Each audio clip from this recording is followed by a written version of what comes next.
What's going on, everybody? It's Team Eric Dolther Outdoors.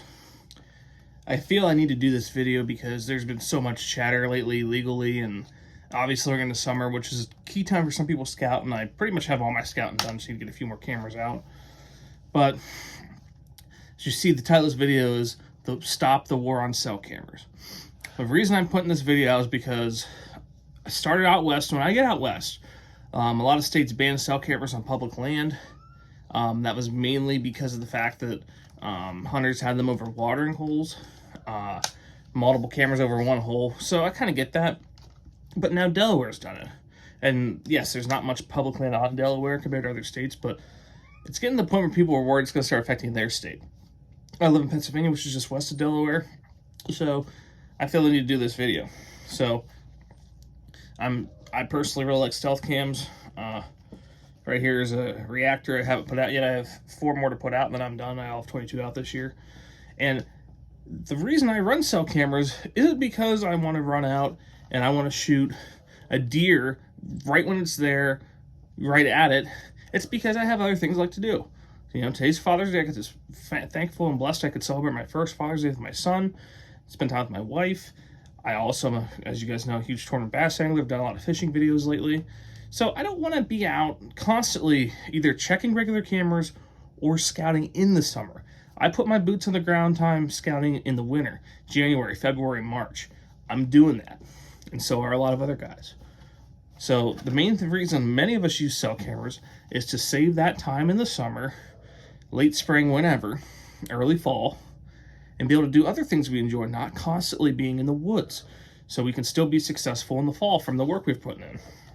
The other thing I'm going to add to this too is I live 45 minutes from my primary hunting area. So if you want to add up the cost of gas every time I got to run out and check cameras rather than just going out a couple times and putting them all out, it's night and day difference. And usually when I'm hunting out there, I'm usually hunting out in a couple days at a time, so I'm not running back every single day time I want to hunt. So in my opinion, 95% of guys, it's a convenience thing. Like I said, we don't want to be checking cameras 24/7. We don't want to be burning gas 24/7. And we want to be enjoying other things we like to do. I know there's some guys like Dan Infalt who hunting is their life. And don't get me wrong, hunting is a huge part of my life too. But I enjoy other things. And so do a lot of people. So, and I don't know what it is with these regulations. I don't know if it's just some of the anti-cell camera guys just beating the drum harder and harder and harder or what. But I'm telling you right now, in most situations, hunters are not getting a picture and running out and unethically shooting a deer. I don't know one person who's done that. I hear that all the time. I have never seen it. Ever. Never seen it. So if that's not your argument, what is? And if you're going to say it's not fair chase, well, then get rid of regular trail cameras. Get rid of the crossbow. Get rid of the compound bow. Don't let us hunt during the rut, which is one of the biggest advantages that we have over any of the technological advances. Don't allow ozonics. You know, it's pretty laughable that Pope and Young will not allow cell camera deer enter in their books, but they sure as heck will take sponsorship dollars from ozonics, a product that claims to eliminate human scent. Now, don't get me wrong.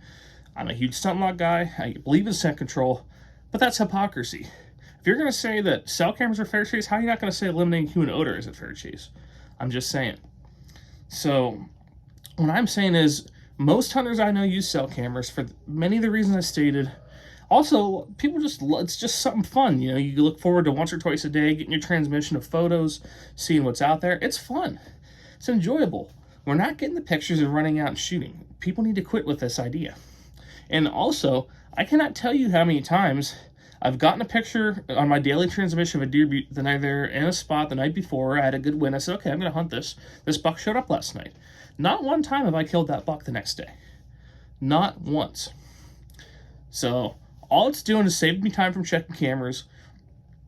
Yes, it is keeping my son out of the area. I will not deny that. But that alone isn't like last year. For example, the deer I harvested, I didn't have one camera there. I was hunting 2 specific bucks. It didn't happen. So I spent Black Friday scouting an old area I had hunted before. Didn't put a camera there this past year. Found a hot rub line that was fresh within a week old. I sat 50 yards off that rub line rifle season, shot another 7.5-year-old buck, 8-point. The year before, yes, I did have that buck on cell camera, but I didn't have him on camera after mid-September after dark. I was just hunting that because I knew I had saw a rut sign there from postseason scouting. I would have been hunting there anyways, whether I had the cell camera there or not. And that's the first time I had seen him with 2 cameras in that area, the day that he walked in front of me at 41 yards and I shot him. So I never can honestly say that a cell camera is the reason I killed a buck. It just helps me get my inventory, helps me get my hit list, see what is in my area, and I'm sure it does for a lot of other people. So as long as you're not a person who believes that people are running out after there, I encourage you to stand up in the war against cell cameras. It's ridiculous and it's getting out of hand, and quite frankly, it's unconstitutional. If anything allowed on public should be allowed on private, pretty much for the most part, and this is no exception. So this is Team Merrick coming to you, Dual Throw Outdoors. Thank you for watching this video. Keep watching more, and stand up to the ban on cell cameras coming, and don't let it happen. Thank you for watching this Dual Throw Outdoors video. If you like this video, be sure to leave it a like, share with your friends, and subscribe to our channel if you haven't already. Also, be sure to follow us on Facebook and Instagram for more Dual Throw Outdoors content.